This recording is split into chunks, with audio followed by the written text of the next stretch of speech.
नमस्कार, capital TV का खास शो राहुल का अग्निपथ देख रहे हैं आप। मैं हूं आपके साथ पूजा। सुप्रीम कोर्ट ने मोदी सरनेम टिप्पणी मामले में राहुल गांधी को दोषी ठहराने वाले जज समेत गुजरात के 68 न्यायिक अधिकारियों के प्रमोशन पर बड़ा फैसला सुनाया है। सुप्रीम कोर्ट ने सभी 68 जजों के प्रमोशन पर रोक लगा दी है। साथ ही सुप्रीम कोर्ट ने कहा है कि फिलहाल जिन जजों को प्रमोट किया गया है उन्हें उनके ओरिजिनल पोस्ट यानी मूल पद पर वापस भेजा जाए। बड़ी बात, जिन जजों के प्रमोशन पर रोक लगी है उनमें मानहानि केस में राहुल गांधी को दोषी ठहराने और सजा सुनाने वाले जज हरीश वर्मा भी शामिल है। तो आज सुप्रीम कोर्ट के इसी बड़े फैसले पे चर्चा करेंगे। बातचीत के लिए मेरे साथ स्टूडियो में मौजूद हैं कैपिटल टीवी के एग्जीक्यूटिव एडिटर राजीव जी। राजीव जी, बहुत बहुत स्वागत है आपका। धन्यवाद। सुप्रीम कोर्ट ने ये जो फैसला सुनाया है, कितना सही कितना गलत? देखिए, सुप्रीम कोर्ट ने फैसला हाई कोर्ट के ऊपर एक तरीके से हंटर मारा है। हाई कोर्ट ने इन न्यायिक अधिकारियों का प्रमोशन किया था और ये प्रमोशन कोई तत्काल नहीं किया गया था, जैसा कि सुप्रीम कोर्ट ने अपनी टिप्पणी में कहा है कि ये तत्काल जल्दीबाजी में ये फैसला क्यों किया गया, सरकार ने उस समय क्यों नोटिफिकेशन जारी किया जबकि ये मामला सुप्रीम कोर्ट में पड़ा हुआ था। सुप्रीम कोर्ट में अर्जी दी गई थी कि इन 68 न्यायिक अधिकारियों को जो प्रमोट किया गया है, डिस्ट्रिक्ट जज बनाया गया है, वो फैसला हाई कोर्ट का गलत है, इसमें कुछ अनियमितता पाए जाने की गुंजाइश है। इसके बाद सुप्रीम कोर्ट ने इस पर सुनवाई की थी और सुनवाई के दौरान जब इस पर सुनवाई के अगली तारीख दी, उस समय नोटिफिकेशन जारी हो गया था। 18 अप्रैल की ये बात है। लेकिन जब हाई कोर्ट ने पूरी तरीके से जांच परख कर ली, मेरिट लिस्ट देख लिया, सरकार ने रिकमेंडेशन किया और ये पूरा का पूरा मामला पिछले 1 साल से चल रहा था, क्योंकि जिन लोगों को प्रमोट किया गया है, जिन न्यायिक अधिकारियों को, वो सारे के सारे न्यायिक अधिकारी जो हैं वो उनका परफॉर्मेंस 2022 का देखा गया है। उसमें 2023 के फैसलों से कोई लेना देना नहीं है, जिसका राहुल गांधी से जोड़कर कहा जा रहा है। लेकिन जब ये मामला सामने आया तो बार बार इस बात का जिक्र किया गया कि जो राहुल गांधी को सजा देने वाले जज हैं और उस जज को जो प्रमोशन दिया गया है, ये इसका परिणाम है जो उन्होंने 2 साल की सजा दी। क्योंकि राहुल गांधी और कांग्रेस की पूरी टीम बार बार सेशन कोर्ट हो या हाई कोर्ट हो, इस बात का कोर्ट के अंदर भी जिक्र कर रही थी कि जो राहुल गांधी को सजा दी गई है वो आनन फानन में दी गई है। मजिस्ट्रेट साहब ने गलत तरीके से मैक्सिमम पनिशमेंट दी है। 2 साल की मैक्सिमम सजा मानहानि के मामले में हो सकती है और इसलिए इनको 2 साल की सजा यही वजह से दी गई कि इनकी सदस्यता लोकसभा की खत्म हो जाए। लेकिन इस पूरे सुप्रीम कोर्ट के फैसले में सिर्फ राहुल गांधी के जज तो शामिल नहीं थे, इसके अलावा भी तो बाकी जज हैं। देखिए, जब मामला सामने आया तो अकेले एक जज को तो पनिश नहीं किया जा सकता। ये तो पूरे के पूरे उस सूची में जितने शामिल हैं सबको उनके साथ लपेटा जाएगा। ये पूरी की पूरी कॉन्स्पिरेसी जो चल रही थी इसी मामले को लेकर चल रही थी, क्योंकि एक को अगर एक के खिलाफ जाया जाता कि ये जज जो राहुल गांधी के खिलाफ फैसला दिए, इनको प्रमोट किया गया है, तो ये मामला पूरी तरीके से पॉलिटिकल हो जाता। इसलिए इसमें एक नया पेच फंसाया गया और सुप्रीम कोर्ट में जो याचिका दायर की गई उसमें सारे के सारे जो न्यायिक अधिकारी हैं जिनका प्रमोशन हुआ है, वो सारे के सारे मजिस्ट्रेट को कटघरे में खड़ा कर दिया गया और सुप्रीम कोर्ट तो तत्काल सुनवाई के लिए तैयार होती है, जबकि उसके पास जो मामला है वो मामला लाने वाला वकील कौन है और उसमें कौन कौन से लोग शामिल हैं, क्योंकि कांग्रेस और सुप्रीम कोर्ट के साथ सिटिंग के 1-2 नहीं कई प्रमाण सामने मिल जाएंगे और सुप्रीम कोर्ट इस बीच कितना कंफ्यूज रही है, इसके प्रमाण भी बहुत सारे मामलों में दिखाई पड़ती है। अभी जो फैसला आया उसमें इससे पहले जो सेम सेक्स मैरिज के ऊपर सुनवाई चल रही है, सुप्रीम कोर्ट का कहना है कि हम संसद को नहीं कह सकते कि आप इसके ऊपर कानून बना दें, लेकिन जब संसद को कह ही नहीं सकते और ये जो मामला चल रहा है ये कानून बनाने को लेकर है, तो फिर आपने इसकी सुनवाई इतने दिनों तक की क्यों? क्योंकि आपको लगता है कि सुनवाई के दौरान जो टिप्पणी करेंगे उन टिप्पणियों से सरकार अनकंफर्टेबल होगी और यही मीडिया में हेडलाइंस बनेंगे और उसी हेडलाइंस के आधार पर सरकार की बदनामी होगी। यही आधार इसमें भी किया गया है।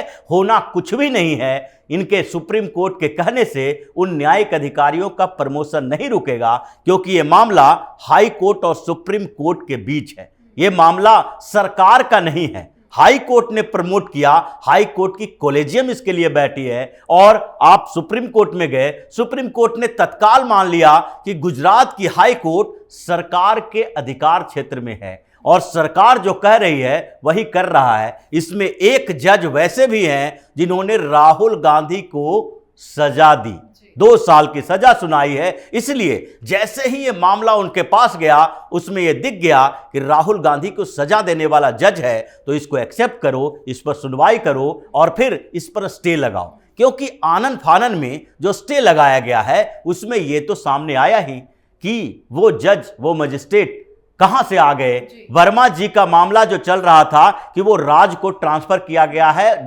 एडिशनल डिस्ट्रिक्ट जज के तौर पर, उनके आधार पर अगर देखा जाए तो किसी और जज के बारे में ये मीडिया में न रिपोर्ट बन रही है, न सुप्रीम कोर्ट में टिप्पणी हो रही है। बार बार इस बात का जिक्र किया जा रहा है कि वो जिनको राजकोट ट्रांसफर किया गया था अब वो राजकोट नहीं जा पाएंगे। यानी यह संदेश दिया जा रहा है कि गुजरात सरकार के सेक्रेटरी को पहले सुप्रीम कोर्ट में बुलाया गया, उनसे पूछताछ की गई, उनसे नोट मांगे गए कि आपने किस आधार पर जल्दीबाजी में किया। उन्होंने साफ तौर पर कह दिया कि यह मामला जल्दीबाजी का है ही नहीं, क्योंकि यह 2022 से प्रमोशन की लिस्ट तैयार हो रही थी। इन मजिस्ट्रेट्स का नाम 2022 के प्रमोशन के आधार पर, उनके परफॉर्मेंस के आधार पर तैयार की गई। और अब यह जो मामला सामने आया है, जो आरोप लगाया जा रहा है, इसमें कहा जा रहा है कि आनन फानन में 2023 में अप्रैल में यह लिस्ट तैयार की गई और तुरंत ही नोटिफिकेशन जारी किया गया और उस नोटिफिकेशन पर अमल भी तुरंत किया गया। आनन फानन में ये सारा काम किया गया है। जी, मतलब इस बार फिर कानून का सहायता लेके राजनीति करने की कोशिश की जा रही है। ये कांग्रेस की पूरी कॉन्स्पिरेसी है कि डायरेक्ट नहीं, इनडायरेक्ट करो। क्योंकि राहुल गांधी को जब कन्विक्ट किया गया, 2 साल की सजा हुई, तो उसके बाद एक नहीं कई ऐसे मामले आए। सुप्रीम कोर्ट में याचिका दायर की गई इस बात को लेकर कि राहुल गांधी वायनाड के सांसद हैं और वायनाड के ही एक महिला ने याचिका दायर की कि उनकी सदस्यता जो तुरंत खत्म कर दी गई है, इस पर पुनर्विचार किया जाए। सुप्रीम कोर्ट ने क्या कहा कि पुनर्विचार की जरूरत तब होती जब यह फैसला कोर्ट के फैसले के आधार पर होता। ये तो फैसला हमारे ही कहे गए कानून के आधार पर है। सुप्रीम कोर्ट ने ही ये कहा था कि कोई भी जो दोष सिद्धि जिसकी हो गई है, जब तक उस पर स्टे नहीं लगता है तब तक उसकी सदस्यता बरकरार नहीं हो सकती, खत्म हो जाएगी। और उसी के आधार पर कांग्रेस की सरकार ने जो कानून बनाए थे, लेकिन यह सारा मामला उस समय खत्म नहीं हुआ। इन लोगों ने दूसरे आधार पर भी एक बात कहनी शुरू कर दी कि राहुल गांधी नहीं बल्कि कोई भी सांसद हो, विधायक हो, जल्दीबाजी में उनके जो आरोप लगते हैं और उस पर दोष सिद्धि होती है, उनको सजा दी जाती है, तो ऑटोमेटिकली अपने आप में उनकी सदस्यता खत्म नहीं होनी चाहिए। यह विचार कांग्रेस को अचानक से कैसे आ गया? क्योंकि इससे पहले कांग्रेस ने ही यह कानून बनाई, 2013 का यह कानून है और उसके बाद कई लोग इसके शिकार हो चुके हैं। भारतीय जनता पार्टी के नेता, यहां तक कि पश्चिमी उत्तर प्रदेश के एक विधायक और उसके बाद गुजरात के एक सांसद जो नारायण भाई कछाड़िया हैं, उनको भी इसी कानून का शिकार होना पड़ा। बाद में उनके सजा पर रोक लग गई सुप्रीम कोर्ट से, तो वो फिर से सांसद बन गए। मोहम्मद अफजल का मामला है, वो भी सजा पर, कन्विक्शन पर रोक लगी, उपचुनाव की घोषणा के बाद भी उपचुनाव नहीं हुआ। तो ये सारे मामले सबके लिए हैं, लेकिन राहुल गांधी जैसे ही कन्विक्ट हुए, ऐसा लगने लगा कि कुछ विशेष लोगों को विशेष छूट दी जानी चाहिए। और जब ये सारे मामले फेल हो गए, गुजरात हाई कोर्ट में मामला पहुंच गया।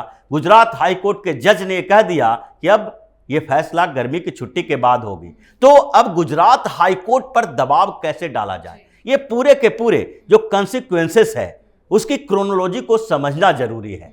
क्योंकि गुजरात हाई कोर्ट में अभी राहुल गांधी का मामला पेंडिंग है और राहुल गांधी को जिसने सजा सुनाई उसको सुप्रीम कोर्ट सजा सुना रही है। यह सजा ही है, किसी को पनिश करना है कि आपका प्रमोशन हो रहा है और प्रमोशन पर स्टे लग गया हो। और अब सेशन कोर्ट का जज जिसने उनके कन्विक्शन पर रोक लगाने से मना किया उसका नंबर है। उसके बाद हाई कोर्ट के उस जज का नंबर हो सकता है जो कि राहुल गांधी पर फैसला सुनाने वाले हैं। और हाई कोर्ट के जज के प्रमोशन सुप्रीम कोर्ट में हो, इसके लिए भी सुप्रीम कोर्ट की कॉलेजियम व्यवस्था ही तय करती है।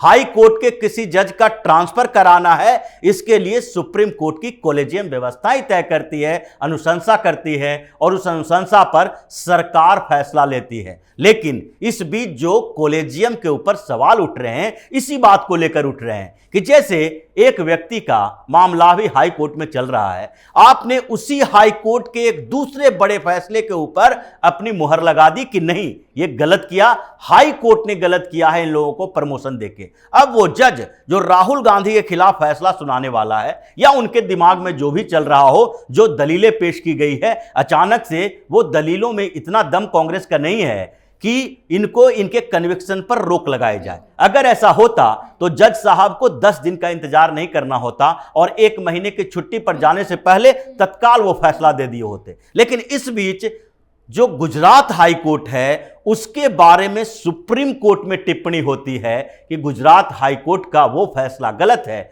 जिसमें राहुल गांधी को सजा सुनाने वाले जज भी हैं। अब ऐसे में गुजरात हाई कोर्ट के उस जज के ऊपर प्रेशर सुप्रीम कोर्ट से क्रिएट करवाया जा रहा है। यानी ये पूरी की पूरी जो लार्ज कॉन्स्पिरेसी है कांग्रेस की, उसमें कहीं ना कहीं सुप्रीम कोर्ट के उन बड़े वकीलों की भूमिका है जो कि कांग्रेस पार्टी के हैं। इनका इस्तेमाल हमेशा कांग्रेस करती रही है। जी, बहुत बहुत धन्यवाद सर समझाने के लिए। धन्यवाद। तो सुप्रीम कोर्ट ने बड़ा फैसला सुनाया है। राहुल गांधी की सजा सुनाने वाले जज के प्रमोशन को सुप्रीम कोर्ट ने अवैध करार दिया। इसके पहले हाई कोर्ट ने जजों को प्रमोशन दिया था। इसके बाद गुजरात सरकार ने इन जजों की नियुक्ति का ऑर्डर भी जारी कर दिया था। प्रमोशन प्रक्रिया में कम अंकों वाले जजों के चयन पर गुजरात के 2 जुडिशियली ऑफिसर ने सुप्रीम कोर्ट का रुख किया था और हाई कोर्ट की तरफ से अपनाए गए तरीके पर आपत्ति जताई थी। इस पूरे मामले में 8 मई को आखिरी सुनवाई के बाद सुप्रीम कोर्ट ने फैसला रिजर्व कर लिया था और अब सुप्रीम कोर्ट ने आज अपने अंतरिम फैसले में सभी जजों के प्रमोशन पर रोक लगाने का ऐलान कर दिया है। तो सुप्रीम कोर्ट के इस बड़े फैसले पर आप अपनी राय कमेंट करके जरूर लिखें। देखते रहिए कैपिटल टीवी। नमस्कार।